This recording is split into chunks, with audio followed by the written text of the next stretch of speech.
Cek 1 2 3. Audio Jungle. Kurasi Media adalah podcast menggali tentang informasi yang inspiratif terhadap narasumber. Kali perdana ini menampilkan seorang Wayan Sugedana. Halo, bagaimana kabarnya di hari ini? Biasa baik. Oh, biasa baik. Harus berbaik. Bisa Harus baik. Ya, harus Kabar baik. Ada orang ditanya kabarnya enggak buruk, aduh kan enggak harus baik walaupun di hati itu buruk. Iya, biasanya kan pasti di dunia sekarang semua begitu kan. Iya, betul. Tapi kan menguatkan diri lah. Yang menguatkan diri. Nah, ini sosok beliau kan memang dari segi disiplin ilmu, teknik mesin, terus bergerak ke guru, aktivis, jadi terakhirnya tuh petani. Nah, coba cerita sedikit lah dari perjalanan hingga setidaknya sampai di guru dulu. Saya cerita dari awal. Ah. Saya sekolah SD itu di Nusapida dan SMP di Nusapida. Tepatnya di SD 6 Suame Nusmayu Nusapida. Kemudian SMP 1 Nusapida di Sampalan. Kemudian SMA saya di Beleng di Loncat sana. Padahal tidak ada keluarga di sana. Nah, beli yang menarik kan SMA-nya. Beli di Beleng kan. Iya. Padahal di Nusa Penida kan udah ada SMA. SMA itu. Apa motivasinya? Nah, ya gitu. Motivasinya apa sih jauh sekolah ke Beleng gitu? Belum lagi ada keluarga. Begini, saya cari SMA 1 Kelungkung waktu itu tidak dapat. Padahal di SMP saya termasuk ranking 1, ranking 2 lah kalau tidak salah. Waktu kelas C itu. Tapi waktu ke kelas 3 itu name saya nggak bagus. Karena main biliar terus kerjanya. Kemudian akhirnya ke SMA ke Beleng. SMA swasta di mana pergaulannya baik. Waktu itu teman saya yang sekarang jadi dokter di sana, Wayan Ginal Sidular di sana, itu terkenal baik SMA Laboratorium Singaraja itu. Sebenarnya saya SMA di sana dan ya syukur saya terbentuk karakter saya di sana. Ya dari sisi prestasi akademik saya dari 1 umum pernah, dari 2 umum pernah, 3 umum pernah. Artinya kalau umum lah. Setelah itu saya kuliah di Teknik Mesin Universitas Udayana, di mana saya tidak mempunyai minat dan bakat sebenarnya, hanya ngikut-ngikut karena jurusan IPA dan gagahnya ya Dokter dulu kan. ya dokter saya tidak dapat karena maunya dokter mau jalur PMDK nggak bisa. Akhirnya dulu kan zaman SNPTN namanya, saya cari di Udayana, lulus di Teknik Mesin ya sudah di sana. Dan kita 98 2002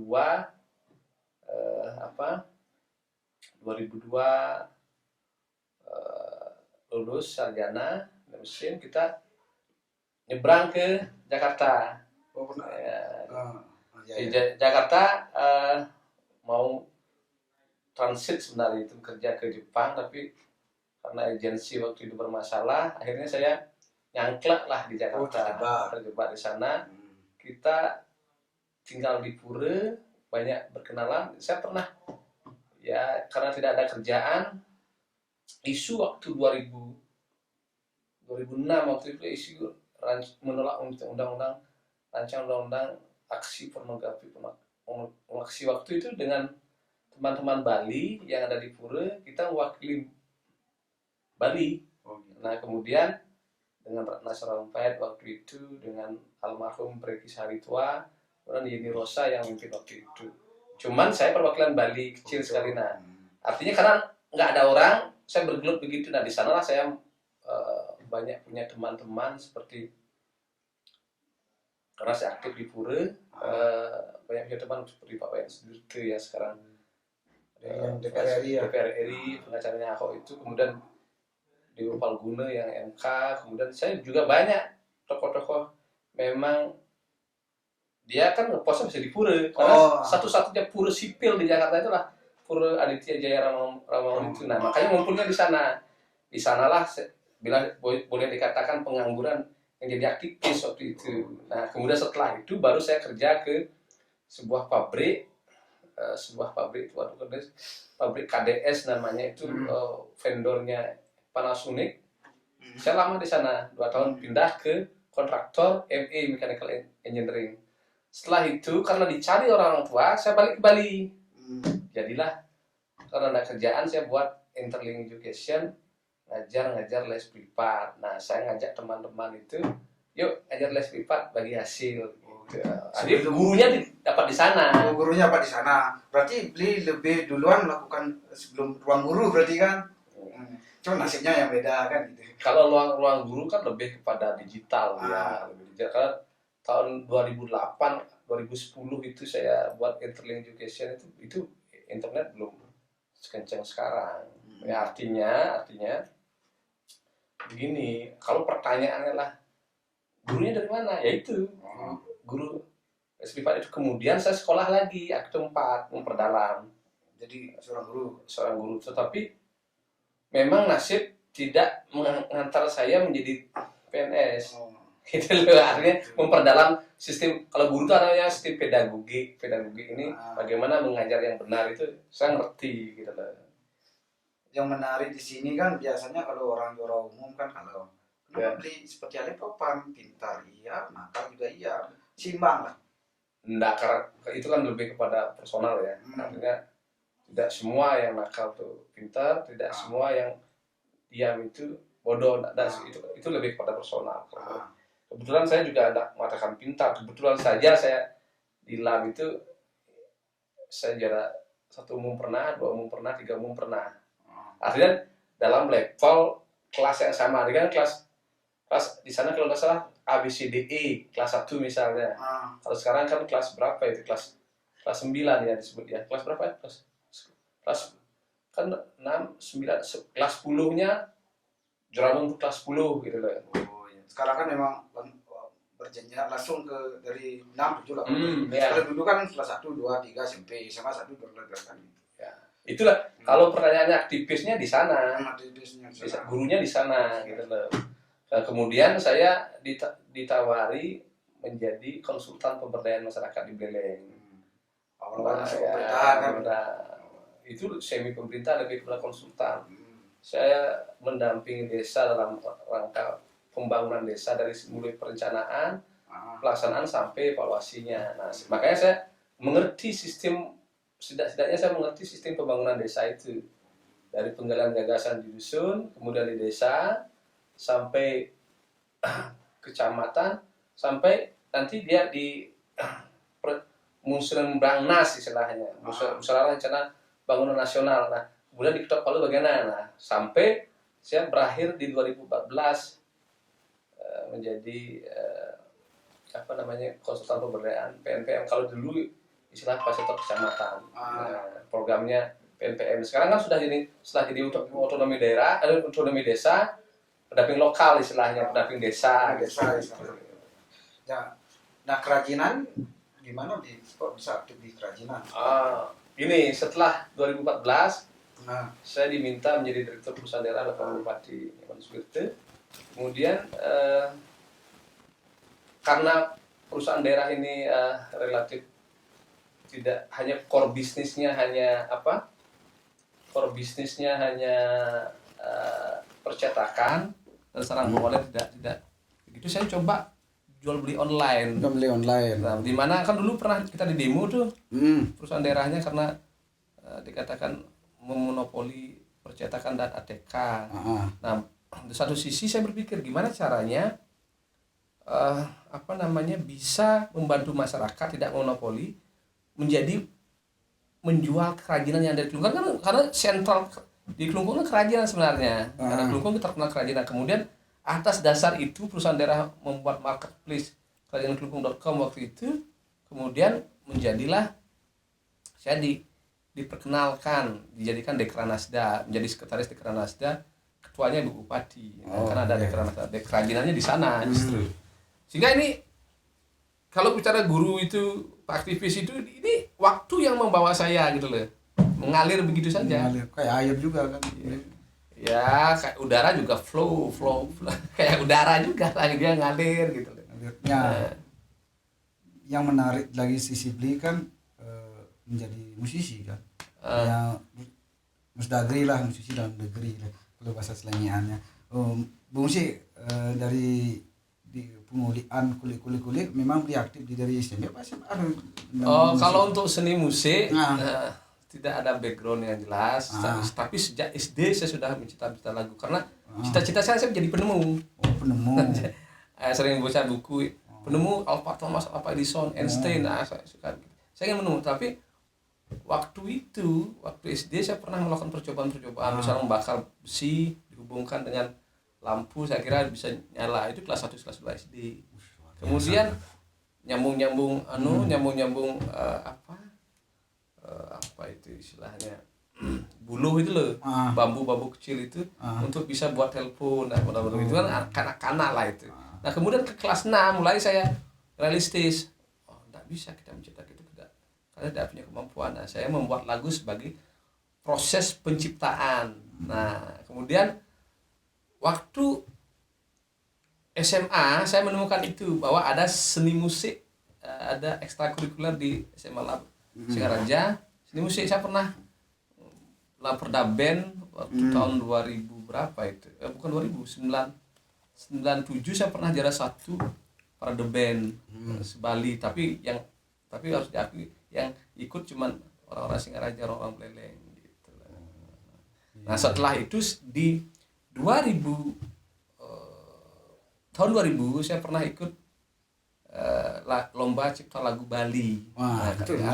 Atas dasar ibu saya sering protes, lagunya keras-keras melulu gitu loh. Akhirnya rock 90-an ya. 90-an kayak Nugi, kayak Gigi, kayak Kaisa, kayak gitu kan.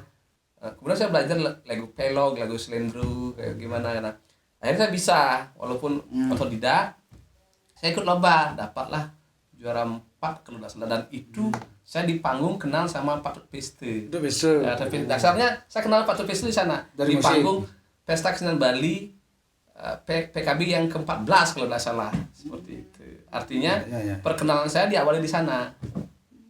Nah, kemudian atas dasar itu karena dia seorang produser, saya ketemu, saya diskusi banyak. Setelah ada Facebook ketemu lagi setelah datang dari Jakarta. Dari karya-karya waktu ikut lomba yang masih diingat itu yang mana karya saya? Waktu itu karya saya judulnya Ngelap Resne, standar lah lagu Ngelap Resne. Kalau lagu dulu waktu SMA saya menyanyikan lagunya Panggung Sandiwara nya God Bless. Kemudian anunya siapa itu? Lagunya Nugi, Teman Baikku. Jadi dari jadul lah itu. Dari deretan nama-nama musisi itu yang paling diidolakan siapa kalau Indonesia? Kalau dari segi musik saya mengidolakan Gigi Band, itu saya mengidolakan. Dari sisi musik kita bicara musikalitas. Kalau dari lirik kita harus akui Dewa 19 itu bagus lirik-liriknya. Artinya komposisi, kita bicara komposisi ya. Nah, itu memang harus diakui bagus dia Dewa 19 itu. Ya standar lah ya zaman 90-an itulah. Nah, yang menjadi diingat oleh masyarakat Nusa dengan lagu soundtracknya Nusa Pindah Festival itu, beli inspirasinya dari mana sih sampai menjadi sebuah soundtrack festival? Coba cerita dikit masalah itu. Nah, gini, sebelum ke sana saya cerita gini. Proses penciptaan lagu ini tidak berorientasi jadi apa. Saya buat aja lagu. Kalau dulu bisa main gitar akustik sudah buat lagu, udah saya tulis, saya ketik, hampir ada 300 lagu. Nah, kemudian aktivitas itu berjalan alamiah begitu sampai saya udah punya anak. Nah, kemudian pergerakan di Nusa Pida waktu Forum Kerama Muda Nusa Pida itu saya juga lakukan begitu. Nah, ini teman-teman kan kadang-kadang di Nusa Pida pada umumnya kan zaman dulu anak muda di Nusa Pida masih terkotak-kotak untuk menyikapi isu-isu. Nah, makanya saya buat lagu bahwa Nusa Pida itu damai dalam konteks bahwa Nusa Pida itu damai dalam artian hening sebagai daerah spiritual seperti itu. Ya seperti lagu itulah. Bayangkan bila kau dari sebuah pulau tanpa berpenghuni, kamu sendiri tak, walaupun kamu punya mahkota emas. Wih, mantap. Itu liriknya ke Jalaluddin Rumi apa ke Gibran dulu? Ya, saya nggak paham lah aja. Saya walaupun saya baca-baca kalau Gibran karya-karyanya, Rumi juga, tapi kan itu kan sintesa istilahnya, pembentukan menjadi sebuah karya, membentuk di otak itu kan kita nggak tahu itu kemana sih gitu loh. Nah, dari semua aktivitas tuh sekarang aktivitasnya apa tuh? Nah, setelah itu, setelah coba. di Betul Saudara, saya bikin penginapan. Penginapan juga aneh kan, penginapan Cafe Jatigarden kayak tumpukan kayu. Ya sama dengan cita-cita waktu saya kecil, saya ingin jadi penemu, saya ingin berbeda dari kebanyakan. Nah kemudian stop dulu Bli, masalah berbeda kan banyak tantangannya tuh. Bagaimana Bli menyikapi pembentukan karakter yang berbeda dari kebersamaan itu kan kebanyakan orang. Nah, kebanyakan orang sih. Iya, kan berbeda itu sebuah pilihan dengan segala konsekuensinya. Hanya saja kan ketika kita berbeda, ketika kita positioning istilahnya, kita harus tahu risiko. Ya, kan biasa itu berbeda. Misalnya ketika orang teknologi aja lah, kita bicara teknologi jauh sebelum kita tidak bicara penginapan saya yang tumpukan kayu itu. Ketika orang bisa menerbangkan logam yang namanya pesawat tahun 90-an atau tahun 1800-an, itu kan sesuatu yang magic, sesuatu yang sulap bagi mereka waktu itu. Nah sekarang ketika itu sudah biasa terlihat, itu menjadi biasa. Nah sama ketika kita membuat sesuatu yang baru, pada posisi awal itu pasti akan begitu, disebut magic, disebut gila dan seterusnya. Nah kemudian ketika saya bikin penginapan gitu ya, saya harus siap. Akhirnya kita membuktikan. Nah, setelah penginapan baru kita setelah penginapan ya jalan tabrak, kena gunung agung meletus. Gunung meletus 2017 ya. Nah, sekarang tabrak ini lagi kan pusing saya kan. Dan itu kan ya kompensasi ke bank itu. Ini hentakan yang luar biasa. Nah sekarang saya mencoba menyikapi dengan saya punya semacam prinsip, ketika ada masalah solusi. Kita tidak boleh mengutuk kegelapan, tapi kita harus menyalakan lilin seperti ini. Seperti itu. Setidaknya menjadi lilin dia. Iya, setidaknya untuk diri sendiri dulu lah. Nanti kalau ada menyinar orang lain itu kembali. Nah ini saya bertani, tapi di Nusa Penida bertani tidak gampang kan. Dengan tanah yang kurang subur, kemudian air yang minim, yang ketiga hama kera, yang keempat kalau kita jual itu ke Bali daratan atau ke luar negeri, dalam hal ini ekspor seperti rumput laut, pasti akan dikurangi biaya nyebrangnya itu. Nah ini yang kita pilih apa yang bisa memecahkan masalah itu.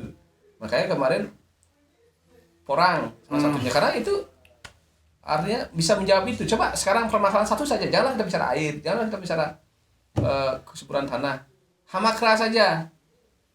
Mana siapa bisa menjawab itu? Karena semua komoditi pertanian masyarakat habisi kera. Sama kera, dan jumlahnya tidak bisa deteksi berapa jumlahnya. Artinya itu adalah solusi sejauh ini. Artinya saya sudah praktek sejauh ini, sudah kalau kita bicara 2,5 bulan sampai 3 bulan ini, itu sudah dimakan kera dan sejauh ini bisa menjadi solusi. Tapi kita kan nggak tahu.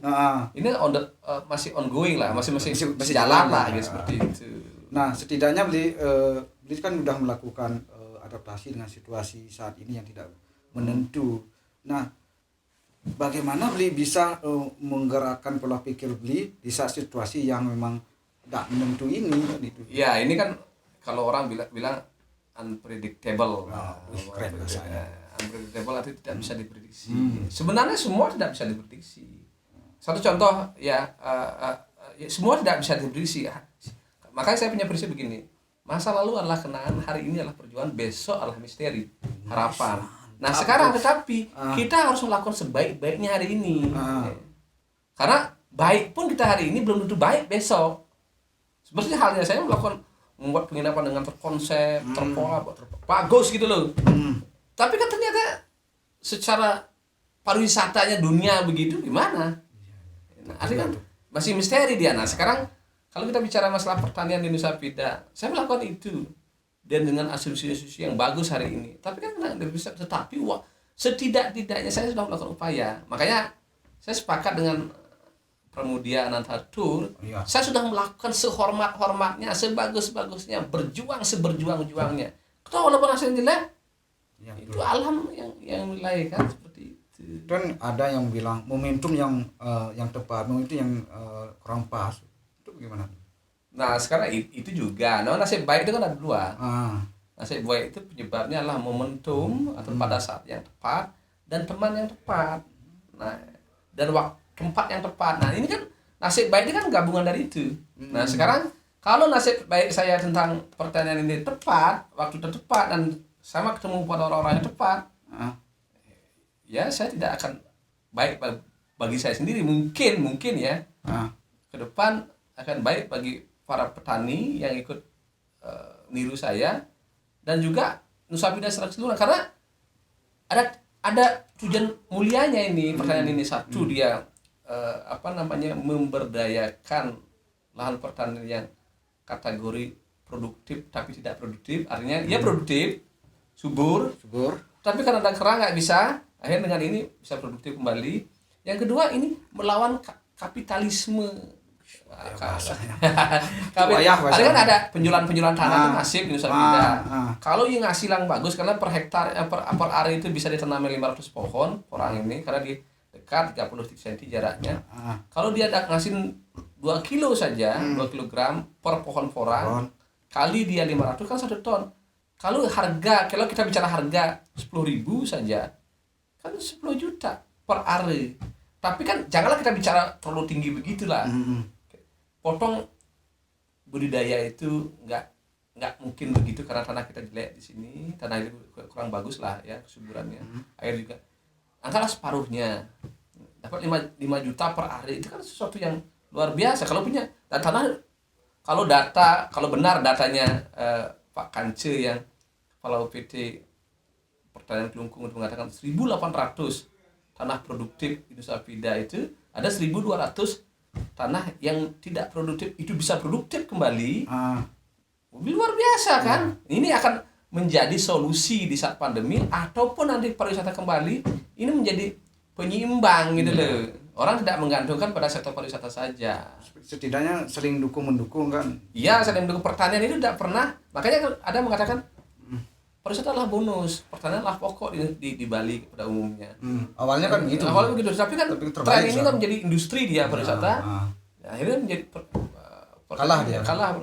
Tetapi satu hal ada dalam menyimpulkan sesuatu itu ada 3. Ketika pertanian sudah tidak memberikan hasil yang secara ekonomi lebih baik, kemudian secara lingkungan tidak baik, satu contoh misalnya hasilnya tidak mendukung, dan orang sudah enggan bertani, dia pasti ditinggalkan. Makanya ada beberapa teman wartawan atau teman-teman mengatakan, sekarang silakan bertani setelah pariwisata kembali. Dan 3 hal itu secara ekonomi menghasilkan baik nggak? Itu yang poin pokoknya. Kan poin pokoknya, makanya jenis tanaman kita, caranya bagaimana dia secara ekonomi menghasilkan lebih baik itu sebenarnya. Nah, masalah yang paling anunya kan panen tuh, Bli. Panennya dari segi info bahwa 2 tahun tuh gimana mengatasi yang begitu terlalu panjang itu. Ini yang perlu diluruskan sebenarnya. Porang itu memang kalau benih itu banyak, ada benih spora, benih kata atau bubil buahnya atau umbi buahnya. Itu dari porang itu kan berumbi kalau kayak sebuah gitu. Dan umbinya. Kalau dia benih spora dipakai itu bisa 3-4 tahun. 3-4 tahun. Kalau di benih kata 2 tahun. Kalau benih umbi bisa 8 bulan. Tetapi benih kata spora dan umbi itu setiap 6 bulan ngasilin benih.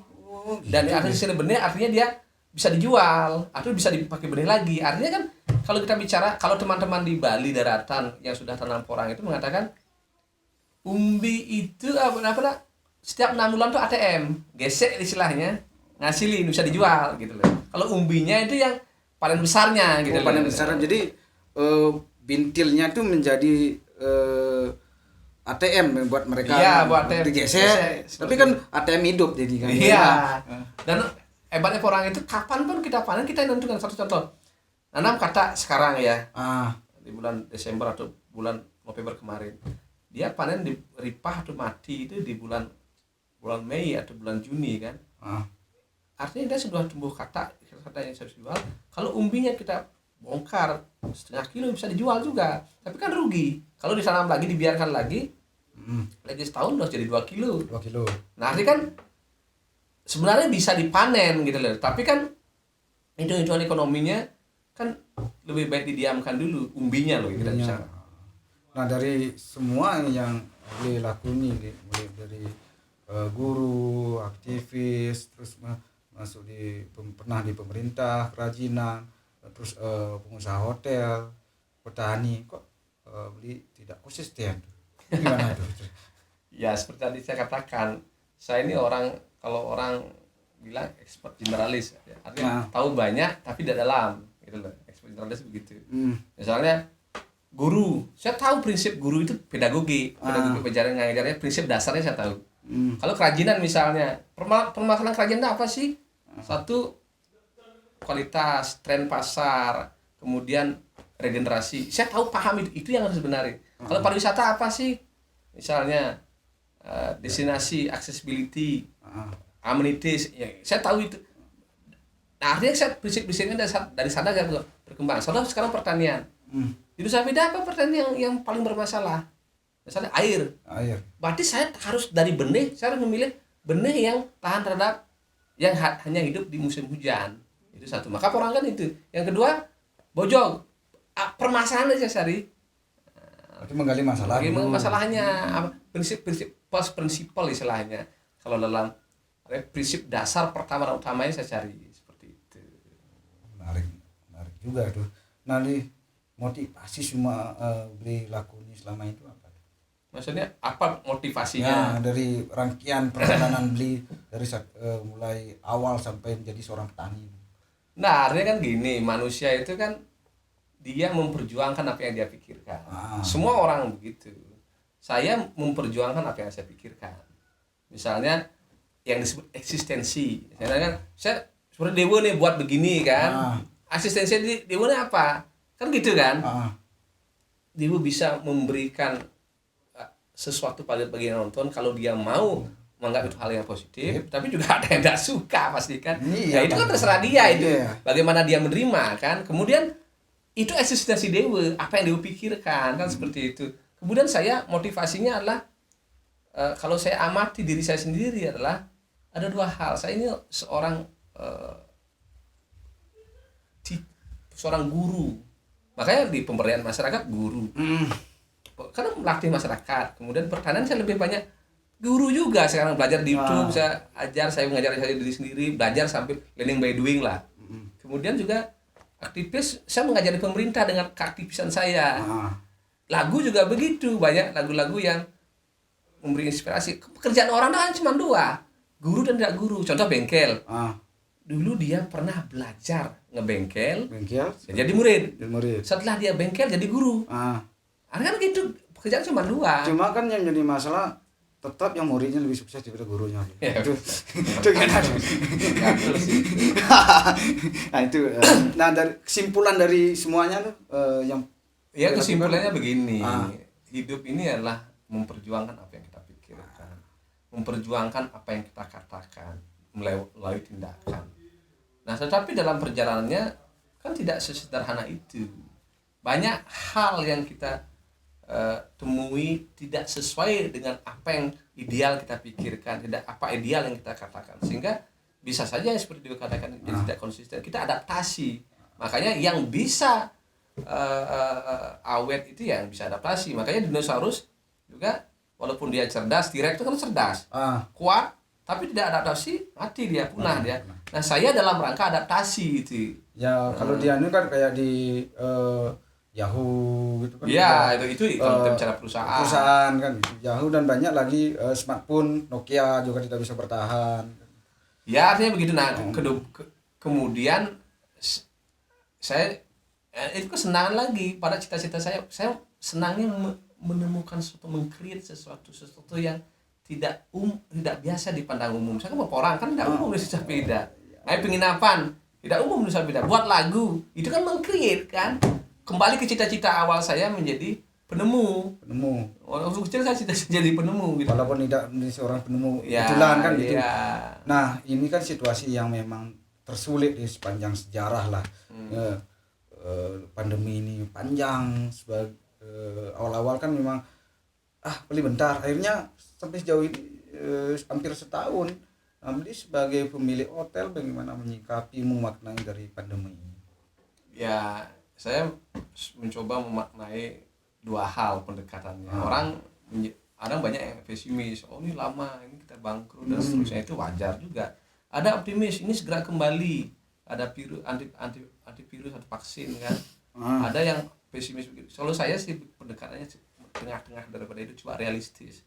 Faktanya hari ini pariwisata belum bisa pulih secara normal dan ini kemungkinan lah, mudah-mudahan cepat, kemungkinan bisa 2-3 tahun ke depan. Artinya apalagi kalau kita bicara pariwisata mundur sampai angka ke tahun 90-an kan gitu. Bahkan ada yang lebih mengatakan lebih ke tahun 80-an. Nah, sepinya seperti itu.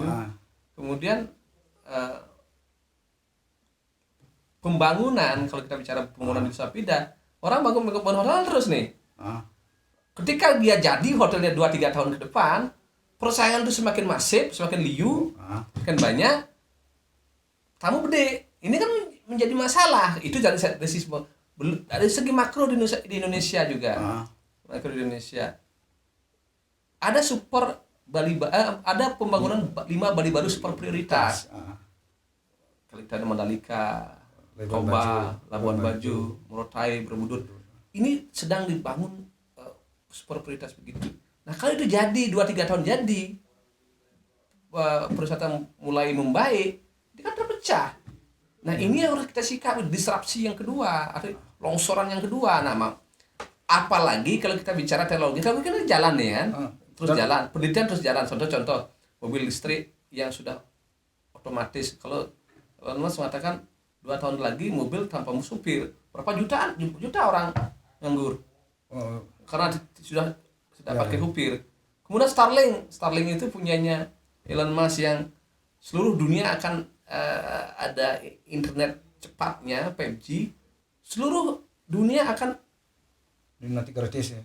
Internet walaupun mungkin bisa saja di Indonesia gratis disubsidi oleh pemerintah karena itu murah. Apa yang terjadi? Destinasi-destinasi yang tidak muncul hari ini dengan internet muncul seperti Sapida 2014 ini menjadi saingan baru. Nah, makanya kalau menurut saya ini harus disikapi. Makanya saya bertani itu dengan catatan begini. Saya bertani untuk survive untuk diri saya sendiri dari sisi pangan dan bagaimana saya melihat pola ini ke depan. Nah, walaupun nanti tidak salah prediksi saya kan, prediksi saya sangat mentah sekali itu. Salah, tetap menjadi lebih baik karena saya sudah bertani dan berpariwisata kan seperti itu. Dan pertanian justru mendukung pariwisata. Misalnya contoh, saya belajar tentang pertanian orang, setelah itu saya bicara pertanian vertigasi dengan fertilizer irigasi, sistem polybag segala macam, buat sayur, buat nanam kentang segala macam. Itu bisa mensupport pertanian kan. Nah, ini kan pandemi ini menjadi guru bahkan seperti itu. Ya bagi yang bisa kan gitu. Ya harus bisa. Konsekuensinya seperti tadi, adaptasi atau punah. Kan gitu. Artinya di sini ada 2 pilihan ya, Beli ya. Iya. Nah, jadi prediksi untuk 2021 gimana? Prediksi Beli secara pribadi. Ya kalau kita prediksi masih unpredictable ya, tidak bisa diprediksi, masih anomali sekali. Artinya masih berubah. Kalau kita bicara kalau pemerintah kan selalu menghembuskan harapan-harapan, optimisme itu wajar, harus begitu memang. Tetapi kalau oposisi selalu bicara pesimisme, keasingidang, ya saya itu juga. Tapi kita sebagai pengusaha bicara realistis bahwa antivirus itu, vaksin itu butuh proses untuk bisa semua orang tervaksin. Apalagi dengan jumlah penduduk yang banyak. Apalagi dia kalau beritanya Pak Budi Sadikin itu Menteri Kesehatan yang baru 3,5 tahun untuk herd immunity karena dia vaksinnya harus 2-3 kali kan seperti itu. Itu satu. Dan yang kedua adalah kebiasaan orang akan berubah. Contoh menurut Profesor Anal Kasali mengatakan kalau dia nyebrang ke negara lain dia harus bawa paspor yang sudah kamu sudah sehat, vaksin nggak? keterangan seperti Kan di paspor kan begitu nanti. Nah ini negara-negara akan memproteksi warga negara, memproteksi negaranya. keluar masuknya itu satu dari sisi kesehatan. Yang kedua dari sisi ekonomi. Di awal-awal negara-negara itu kan mendorong masyarakatnya untuk berlibur di negara masing-masing untuk meningkatkan pertumbuhan ekonomi, itu wajar. Nah, kayak Indonesia sekarang mendorong lokal untuk domestik kan. Padahal kalau kita bicara PDRB Bali, PDRB itu produksi domestik rasio brutonya Bali 52,8% menurut BI itu tergantung pariwisata loh. Kemudian kalau kita bicara, kalau tidak salah ya, karena saya juga ikut di PHRI, 70% ke atas itu adalah wisatawan mancanegara. Ini apa artinya? Ini kan kita tergantung sekali dengan mancanegara dengan 50,28 itu. Artinya ini hal yang sangat fundamental kalau sampai kita tidak melakukan adaptasi. Kalau menurut saya, lakukan yang bisa dilakukan. Pariwisata itu penting sebagai ekonomi, tetapi kita tidak boleh larut. Misalnya satu contoh, jalan tengah lah. Ini ada tamu, ayo terima. Ini saya ada tamu. Ini saya tadi ke teman Pak Madi Sukrate yang punya Bila Pineda Farm itu. Dia bertani di kawasan penginapannya dengan sistem vertigasi. Dia punya lele sampai 1.500 kilo bisa jual lele. Nila siap sampai 12.000 di sekitar, tapi tekniknya memang spesifik. Kemudian dia nanam tomat, sayur dan segala macam. Nah ini kan baru konkret. Pertanian adalah pokok, pariwisata adalah bonus. Nah, kali ngelah penginapan 15 kamar juga itu. Artinya terintegrasi dan dia unwise, artinya tidak ada sampah. Ini konkret dia, ada contoh. Nah, mudah-mudahan begitu yang kita dorong seperti itu. Nah, Dewa melakukan ini juga bagian dari meningkatkan imun kan. Ada satu angan. Ya setidaknya biar imun tuh tinggi lah belilah gitu. Iman harus kuatkan. Ya setidaknya ada aktivitas gitu. Amin. Kan imun, iman, amin. Amin kan. Oke, demikian perbincangan kita tadi sangat menarik sekali. Nantikan narasumber berikutnya. Cek 1 2 3. Oh, sebut bener? Oh, nah.